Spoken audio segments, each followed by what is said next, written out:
हिस्सों में जानवर अपने घरों के रंग रूप का इतना ख्याल नहीं करते। ज्यादातर पूरी तरह से सीधे और साधारण होते हैं वो, जो उन जानवरों को और उनके बच्चों को गर्माहट और आश्रय देने के लिए बनाए जाते हैं, न कि साज सज्जा के लिए, कोई इनाम जीतने के लिए नहीं। लेकिन हर जानवर इस काम को इतना हल्के में नहीं लेता। कुछ जानवर ऐसा घर बनाते हैं जो इंसानों की बेहतरीन निर्माणकारी उपलब्धियों को टक्कर देता है और प्रेरित भी करता है टीम वर्क और सरलता के अविश्वसनीय प्रदर्शन और प्रयासों के साथ। पेश हैं प्रकृति के 10 सबसे महान आर्किटेक्ट्स।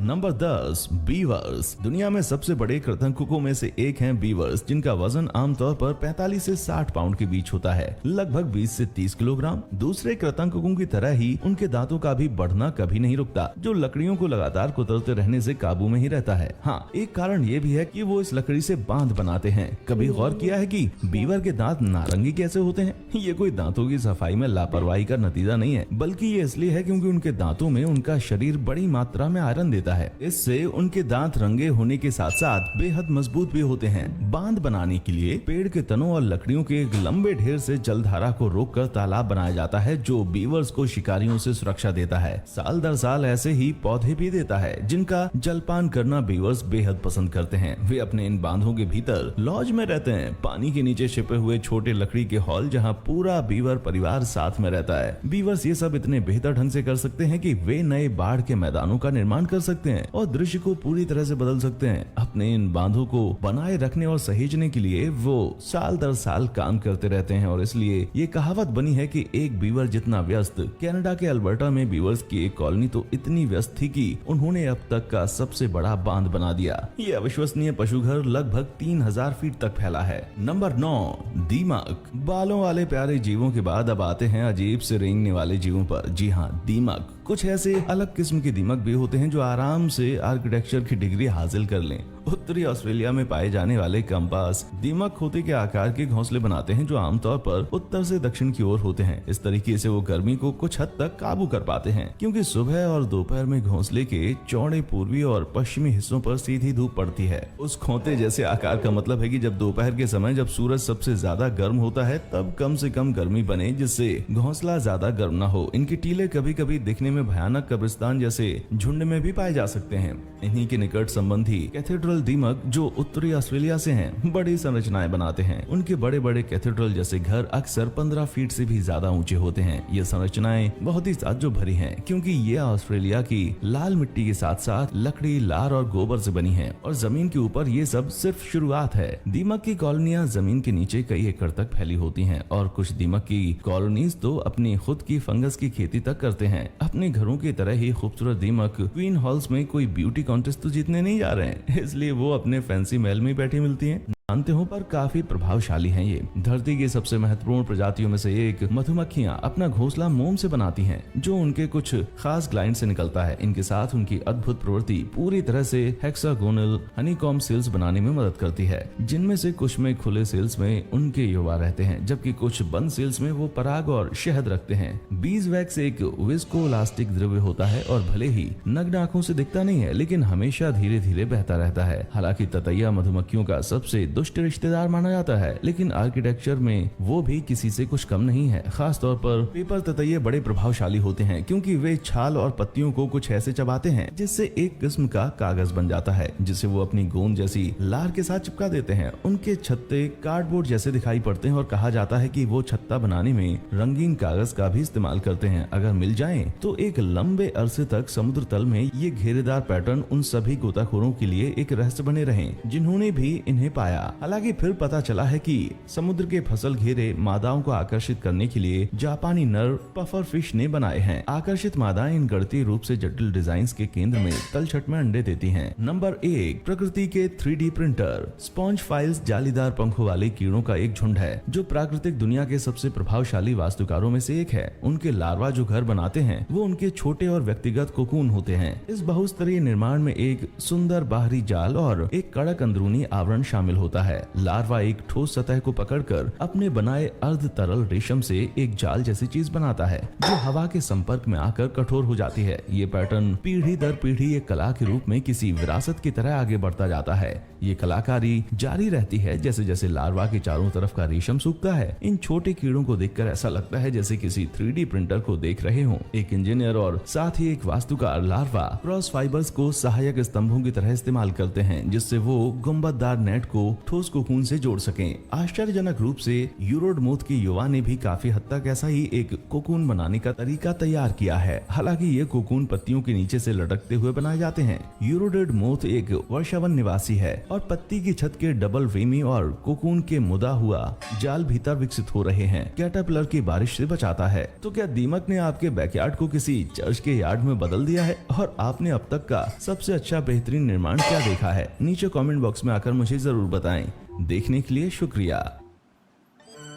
अपनी खुद की फंगस की खेती तक करते हैं। अपने घरों की तरह ही खूबसूरत दीमक क्वीन हॉल्स में कोई ब्यूटी कॉन्टेस्ट तो जीतने नहीं जा रहे हैं, इसलिए वो अपने फैंसी महल में बैठी मिलती हैं। नंबर 8, वया वीवर। बाकी पक्षियों की तरह वया पक्षी भी पूरे भारत और दक्षिण पूर्व एशिया में कंटीले पेड़ों की शाखाओं में घोंसला बनाते हैं। मानसून के दौरान यानी उनके प्रजनन के समय ये वया पक्षी 20 से 30 के झुंडों में इकट्ठा होकर भोजन, पानी और निर्माण सामग्री के स्रोतों के पास साथ मिलकर अपना आवास बनाते हैं। ये बबूल और ताड़ के पत्तों की पट्टियों का इस्तेमाल करके घोंसला बुनते हैं। इन घोंसलों के बीचों बीच रहने की एक जगह और एक लंबी प्रवेश सुरंग होती है। जब घोंसला कुछ हद तक पूरा हो जाता है तो नर पक्षी मादा को इसे दिखाने और आकर्षित करने के लिए उसमें से लटक जाता है। उनका आधा तैयार घोंसला जितना सुंदर होगा उतना ही ज्यादा उन्हें एक साथी मिलने की संभावना होगी जिसके वो हकदार भी हैं। औसतन एक बया बुनकर पक्षी घोंसला पूरा करने के लिए चीजें जुटाने में लगभग 500 यात्राएं करता है। वहीं घोंसले की बुनाई के लिए बड़ी मात्रा में काबिलियत है। साथ साथ एक बेहद मजबूत चोंच की भी जरूरत होती है। खुशकिस्मती से इस अद्भुत पक्षी के पास ये दोनों हैं। नंबर 7, लाल ओवन पक्षी। इन पंखदार दक्षिण अमेरिकी वास्तुकारों को उनका ये नाम मिला क्योंकि उनके घोंसले ठीक उनके नाम के जैसे दिखते हैं। हजारों मिट्टी के छर्रों से बनी संरचनाएं आकार और रंग में किसी मिट्टी के ओवन जैसी लगती हैं, जो अक्सर एक के ऊपर एक खड़ी होती हैं। उनके ये आधे बंद घर शिकारियों से उनका बचाव करते हैं और उसमें रहने वाली प्रजनन जोड़ी जब चली जाती है तो दूसरी प्रजातियों के पक्षी अक्सर इन सुरक्षित और आरामदायक अचल संपत्ति में बस जाते हैं। ओवन बर्ड्स के घोंसले में मोटी घुमावदार दीवारें होती हैं जो एक बीच के कमरे की तरफ स्पाइरल जैसी बनी होती हैं। सबसे भीतर वाला कमरा जहां मादा अंडे देती है एक छोटे से छेद वाली दीवार होती है जो बाद में ओवन बर्ड के लायक चौड़ी होती है। नंबर 6, मिलनसार बीवर। एक और पंख वाले दोस्त जो जैसा अभी बताया बड़े मिलनसार होते हैं, भले ही अपने खुद के झुंड में। नामीब और कलाहारी रेगिस्तान में रहने वाले ये अफ्रीकी पक्षी पूरे संप्रदाय के लिए घोंसले बनाते हैं जो दुनिया का कुछ सबसे बड़े घोंसलों में से एक है। इन घोंसलों की एक दूसरे से नजदीकी और बड़ा आकार जिसके कारण इनका वजन 1 टन तक हो सकता है। इन पक्षियों को रेगिस्तान के बेतहाशा गिरते चढ़ते तापमान से बचाने में मदद करता है। इन घोंसलों में पक्षियों के रहने के लिए अलग अलग ब्लॉक्स होते हैं जिनमें इन बीवर्स के 100 से भी ज्यादा प्रजनन जोड़े रहते हैं। हर जोड़ा अपने घर की देखभाल करता है जिसमें प्रवेश सुरंग भी शामिल होती है। जैसे जैसे और जोड़े आते जाते हैं घोंसला बाद में बड़ा होता जाता है। ज्यादातर बीवर्स के मुकाबले ये पक्षी घोंसला बुनने से ज्यादा समय छत बांधने में लगाते हैं। इसी वजह से उनके घोंसले झोपड़ियों की तरह दिखते हैं जिनकी ढलान छत बारिश को रोकने में मदद करती है। कभी कभी बिजली के खंभों पर घोंसले बनाकर आसपास के इंसानी इलाकों की बिजली गायब करने के अलावा ये बीवर्स अक्सर शिकारियों के लिए परेशानियां पैदा करते हैं। उनके घोंसलों के बाहरी हिस्सों पर कई नुकीली लकड़ियां इस तरह लगी होती हैं कि इन बिन बुलाए मेहमानों को एक दर्दनाक स्वागत मिलता है। शायद ये इतने भी मिलनसार है नहीं। नंबर 5, बोगेल को बोवर बर्ड। न्यू गिनी के मूल निवासी ये बोवर बर्ड्स अपने ज्यादातर पक्षी भाइयों और बहनों जैसा प्रदर्शन नहीं करते। ये छोटा वास्तुकार नाचने या गाने के बजाय अपने लकड़ियों की गुफा जैसे दिखने वाले अपने घरों को फूल, जामुन और दूसरी रंग बिरंगी चीजों से सजाता है। ये कोई बच्चों को पालने के बनाए हुए घोंसले नहीं बल्कि किसी जोड़ीदार को आकर्षित करने के लिए बनाई गई एक कला प्रदर्शनी है। इन छोटे भूरे रंग के पक्षियों के पास कोई सुंदर कलगी नहीं होती, इसलिए उसकी कमी भी पूरा करने के लिए ऐसी कलाकारियां करते हैं। वे हमेशा सुंदर और आकर्षक चीजों को इकट्ठा करने में लगे रहते हैं और उनमें अक्सर अपने पड़ोसियों से आगे निकलने की होड़ लगी रहती है। कुछ तो अपने पड़ोसी की नजर बचाकर उनकी कुछ बेहतरीन चीजें चुराने की हद तक चले जाते हैं। इनके कलेक्शंस में भी कभी कभी हम इंसानों का कूड़ा करकट देख सकते हैं, जैसे रंगीन प्लास्टिक वगैरह। ये एक आर्किटेक्ट और आर्टिस्ट के बीच की लकीर को धुंधला कर चुके हैं। अगर प्रकृति का ख्याल ना करें तो ये अजीब नहीं होगा कि कमरा प्लास्टिक बॉटल्स के नीले ढक्कनों से खचाखच भरा पड़ा है, बस माँ इसके बारे में कुछ ना गए। नंबर 4, भारतीय हार्वेस्टर चींटियां। चलिए अब हम बात करते हैं चींटियों की। भारतीय हार्वेस्टर्स ऐसी चींटियां हैं जिन्हें भूल भुलैया काफी पसंद है। ये 6 पैर वाले जीव मिट्टी से अपने बिलों के प्रवेश के चारों तरफ संकेंद्रित छल्ले बनाती हैं, जो नालीदार दीवारों में खुलते हैं और ऊपर से देखने पर ये सब किसी भूल भुलैया के जैसा लगता है। ऐसा माना जाता है कि इन दीवारों को ऐसा शिकारियों और अतिरिक्त पानी के बहाव से बचने के लिए बनाया गया है। ये समझ में आता है क्योंकि वे जो सुरक्षा कर रहे हैं वो सूखी भारतीय मिट्टी में कुछ बड़े छेद हैं, जिनमें बड़े कीड़े या चूहे या फिर बारिश का पानी महाराष्ट्र की ढलान में छिपे इन चींटियों के शहरों को खराब कर सकता है। इन चींटियों को ये नाम इसलिए मिला क्योंकि ये घास से बीज काटती हैं, अपने बिलों के बाहर भूसी छोड़ देती हैं, जैसे कोई प्राचीन मानव ने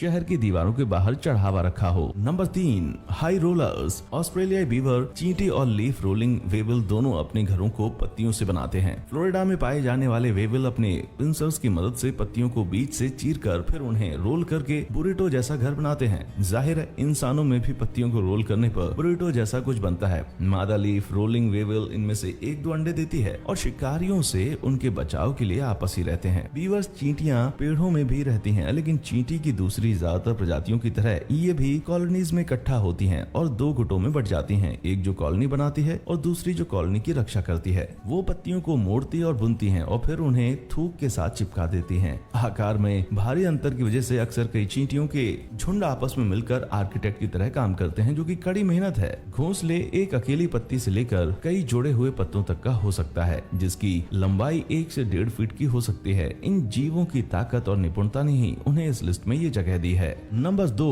रेगिस्तान की रेत के बिच्छू। ये अर्चिंडिस उत्तरी अमेरिकी रेगिस्तान में पाए जाते हैं, जैसे एरिजोना के सोनोरन रेगिस्तान, जहां दिन में तापमान 120 डिग्री फ़ारेनहाइट तक पहुंच जाता है। रेगिस्तानी बिच्छुओं का रेतीला रंग शिकारियों को चकमा देने और शिकार पर घात करने में उनकी काफी मदद करता है। आमतौर पर वे कीड़ों, मकड़ियों और कभी कभी छोटी छिपकलियों और चूहों का शिकार करते हैं, लेकिन उनके बारे में सबसे मजेदार बात है उनके घर। एक अच्छी सी जगह चुनने के बाद ये रेगिस्तानी बिच्छू जमीन में छेद करते हुए रेत को बाहर फेंकने लगता है और एक स्पाइरल रास्ता बनाता है। रेत में अपने स्पाइरल घरों को खोदकर वे खुद के लिए ऐसी घुमावदार सुरंग बनाते हैं जिससे वो शिकारियों को भ्रमित करके चकमा दे सकें। इसका नायाब आकार भी गर्म हवा को अंदर आने से रोकता है, जो रेगिस्तान की तेज गर्मी को किसी एसी यूनिट की तरह कम करने में मदद करता है। जमीन के नीचे रहने का फैसला भी इस बिच्छू तक नमी पहुंचाने में मदद करता है, क्योंकि सोनोरा की सूखी जमीन में पानी सूखने के लिए एक गहरा स्पाइरल बिल सबसे प्रभावी तरीका है। मैं भी जब कहीं डिनर के लिए जाता हूँ तो इन अर्चिनेट जैसी बुद्धि का इस्तेमाल करता हूँ। लोग मुझे पहचान लेते हैं कि ये वही है जो हमेशा एक बड़ी कर्ली स्ट्रॉ मांगता है और हमेशा अकेला ही आता है। हाँ जानता हूँ, दोनों चीजों का कोई संबंध नहीं है। खैर, नंबर 1 पर पहुंचने से पहले कुछ और बेहतरीन आर्किटेक्चर के नमूने में पेश करना चाहूंगा।